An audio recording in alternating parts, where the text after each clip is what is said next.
Radio Imo en direct du Forum des métiers de l'immobilier, jeudi 15 février au Palais des Congrès de Paris avec la Fondation Palladio et Business Imo. Radio-imo.fr, l'information immobilière.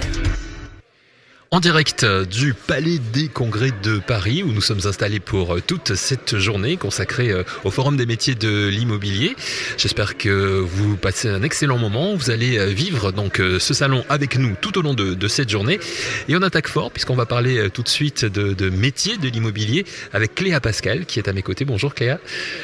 Vous êtes la cofondatrice et la directrice du centre de formation spécialisé dans les métiers du patrimoine Subtertiaire, qui est installé à Paris dans le 10e arrondissement, très exactement rue de Paradis. Oui, pas du Paradis, j'aimerais bien, mais de Paradis, c'est déjà suffisant. Rue de Paradis, c'est bien. Alors Subtertiaire, en quelques mots, donc c'est plus de 20 ans d'existence déjà, donc une école ou un centre de formation bien installé qui s'adresse à qui plus particulièrement ? Alors à tous les professionnels et à tous ceux qui veulent devenir professionnels de l'immobilier, puisque dès sa fondation, nous nous sommes adressés tout d'abord aux agents immobiliers qui voulaient également développer le côté assurantiel dans leur activité et par la suite, à leur demande, nous avons développé des cursus en alternance. Et donc, nous avons continué à faire croître l'école avec cette double casquette. Formation initiale en alternance après bac, donc BTS profession immobilière. Nous avons également un titre RNCP qui s'appelle le responsable d'affaires immobilières qui est habilitant pour les cartes et que l'on peut suivre sous tous les formats. Et puis, nous avons pris l'orientation spécifique que les autres centres n'ont pas prise, de nous spécialiser sur l'habitat social qui est également un des grands recruteurs des métiers du service de l'immobilier puisque c'est plus notre casquette. Et puis en parallèle de cela, bien sûr, tous nos cursus sont accessibles aux professionnels qui veulent faire de la formation professionnelle continue. Alors comment ça se passe la formation proprement dite ? Il y a de la théorie j'imagine, mais il y a aussi de la pratique parce que ce sont des métiers qui demandent d'aller sur le terrain. Notre credo, c'est l'alternance, même si nous avons au niveau des BTS quelques personnes qui viennent en initiale parce qu'ils ont besoin de maturer. Et c'est vrai qu'il faut de la maturité pour pouvoir faire ces métiers. Donc certains sont un petit peu jeunes et on les met en pouponnière avec nous en initiale pour après pouvoir les mettre en alternance. Mais c'est vraiment un credo chez nous. Donc il y a en moyenne, c'est 2 jours de cours et 3 jours d'entreprise. Mais ce qui est surtout très important, c'est que 70% de nos formateurs sont des professionnels en activité. Parce que lorsqu'on est en alternance, le tuteur du jeune, ou du moins jeune d'ailleurs, n'a pas toujours l'intégralité des connaissances qui sont enseignées. Parfois, certains se sont formés sur le terrain, sur le tas, et nos élèves vont arriver avec des cursus où on va mettre un transactionnaire qui faisait de la fiscalité, par exemple, il y a encore 10 ans, des anciens transactionnaires le connaissaient peu, alors qu'aujourd'hui, tous les transactionnaires qui sont passés par un cursus ou qui ont fait de la formation continue maîtrisent la fiscalité. Et c'est un exemple parmi d'autres. Et donc, ce qui est important, c'est que le tuteur puisse aider, mais surtout que le formateur puisse répondre aux questions auxquelles le tuteur n'a pas su répondre. Et voilà pourquoi 70% de nos formateurs sont des professionnels en activité et que nos élèves peuvent venir se ressourcer aussi à l'école pour être mieux et plus performants sur le terrain. C'est presque de l'étude de cas personnel, quoi, à chaque fois. Quand on est pris en main par Subtertiaire, on peut être sûr qu'on va avoir une vraie formation personnelle. Voilà, tout à fait, ça, et des réponses à ces questions. C'est fondamental. Alors, les métiers de l'immobilier aujourd'hui sont en pleine évolution. Ce sont des métiers qui sont obligés de s'adapter aussi aux nouvelles technologies, etc. Donc, j'imagine que dans un centre de formation comme Subtertiaire, vous suivez le mouvement. Oui. Les cours sont réajustés tous les ans. Et d'ailleurs, depuis la réforme de la formation en 2004, on ne dépose plus de cursus de formation, on dépose des blocs de compétences. Donc aujourd'hui, former, c'est transférer des compétences. Et ça, c'est vraiment fondamental dans la formation. Ça a l'avantage de pouvoir adapter l'enseignement au cas par cas et à l'évolution des métiers. Ce qui compte, c'est de transférer la compétence. Et la façon dont nous allons choisir de mettre tel ou tel cours pour pouvoir faire ce transfert de compétences et de la décision des centres de formation. Voilà pourquoi il y a beaucoup de sortes de centres de formation. Il y en a des bons, il y en a des moins bons.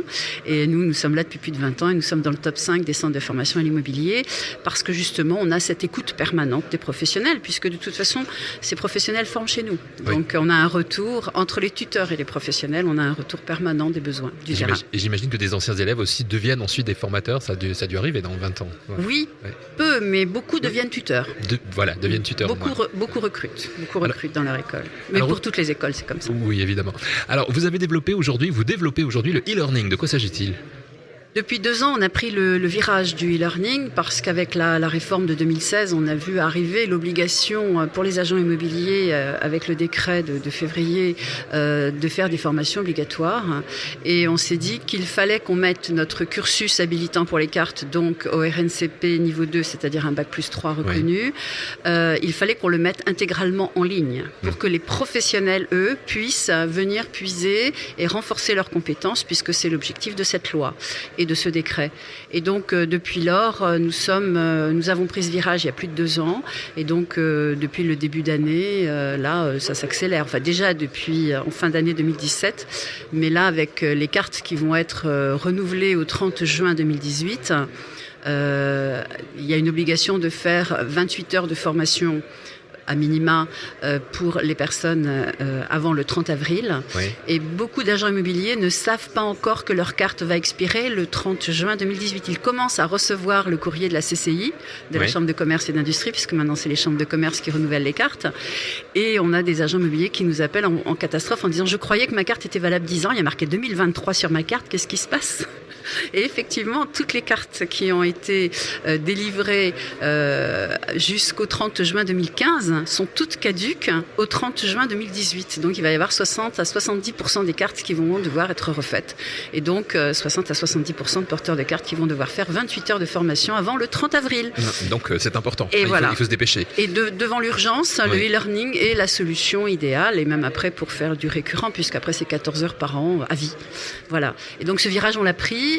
Comme on a développé tout notre cursus, on a aujourd'hui l'une des plus larges offres de formation. Bien sûr, tout le monde s'y est mis, c'est ce qui est évident. Et puis les réseaux ont des offres, etc. Mais nous avons mis l'intégralité de notre cursus en ligne. Et donc, je peux vous dire que ça fait un choix pour les agents immobiliers très large de PAC, 14 heures, ou même au cas par cas, de cours point par point. Alors, ce renouvellement de la carte professionnelle, il est imposé par la loi Allure.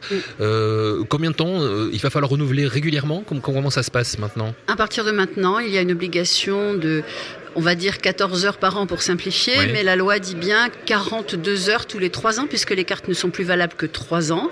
Et 2 mois avant la fin de la date de la carte, il faut déposer un dossier et il faut avoir chez soi donc les attestations comme quoi on a bien suivi 42 heures.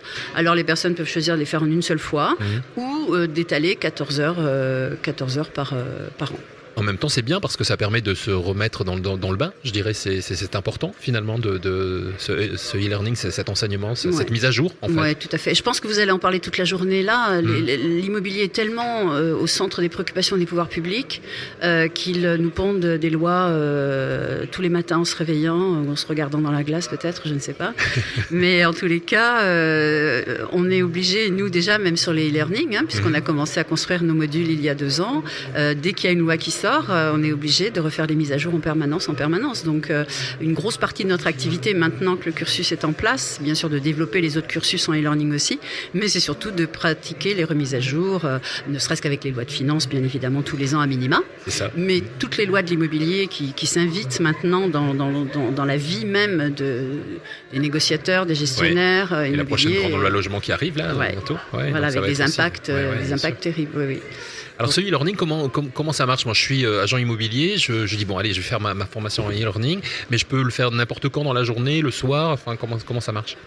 Ce qu'on a imaginé, c'est que chaque cours chez nous en présentiel qui dure 3h30, on a regardé les compétences transférées dans ce cours et on a créé des unités d'apprentissage pour transférer les mêmes compétences. Alors bien sûr, ça ne va pas prendre 3h30, c'est l'avantage. Et on a construit donc des petits modules, on a découpé chaque cours en 3 modules de 10 minutes. Qui ne vont pas se faire en 10 minutes parce qu'il y a quand même des quiz, il y a quand même du travail complémentaire à faire, etc. Oui, il y a un vrai suivi, bien sûr. Mais ce qu'amène la réforme de 2009, la réforme sur la formation de 2009 et celle de 2014, c'est qu'aujourd'hui, on ne parle plus en termes de temps de formation présentielle, on parle en équivalent compétences transférées. Donc bien évidemment, grâce au e-learning, on ne va pas passer 14 heures derrière son écran, mais on va avoir l'équivalent des compétences transférées de 14 heures en présentiel grâce au e-learning en un temps réduit de 3 ou 4. Donc c'est confort. Voilà, c'est très confortable. On l'a pensé, puisque moi-même j'ai été mariée à un agent immobilier, donc on l'a pensé en séquence de 10 minutes pour que si un client s'annule, eh bien l'agent immobilier qui est derrière son agent à l'agence et qui n'aurait pas, qui a un petit 20 minutes qui se libère, peut faire une partie du module et passer à la suite et revenir plus tard. Très bien, merci d'être venu nous en parler, Cléa Merci. Pascal. Donc pour en savoir plus, on va directement sur le site internet peut-être, Ah oui, tout à fait, immobilier.fr. Voilà, tout simplement. Ou ici, on vient, puisque toute la journée vous êtes présente ici au Forum des métiers de l'immobilier. Et puis je vais aussi aller à la rencontre des acteurs majeurs de l'habitat social, puisque nous avons développé un master de l'habitat social. Oui. Et nous sommes le seul centre privé à avoir ce master. Il y a quelques masters universitaires, mais un master à part entière qui va former également des personnes qui vont pouvoir travailler sur la réhabilitation, la rénovation dans l'idée de l'habitat social et durable. Donc là, c'est le produit phare qui arrive à Subtertiaire à partir de cette année. Et là, vous inscrivez complètement dans ce que va être la loi logement qui arrive très bientôt. Voilà. Merci beaucoup, Merci Cléa Pascal. à vous. Je rappelle que vous êtes la cofondatrice et la directrice du centre de formation Subtertiaire qui est à Paris dans le 10e. Le site internet subtertiaire-du6immobilier.fr. Merci. Merci. Radio Imo en direct du Forum des métiers de l'immobilier, jeudi 15 février au Palais des Congrès de Paris avec la Fondation Palladio et Business Imo. Radio-imo.fr, l'information immobilière.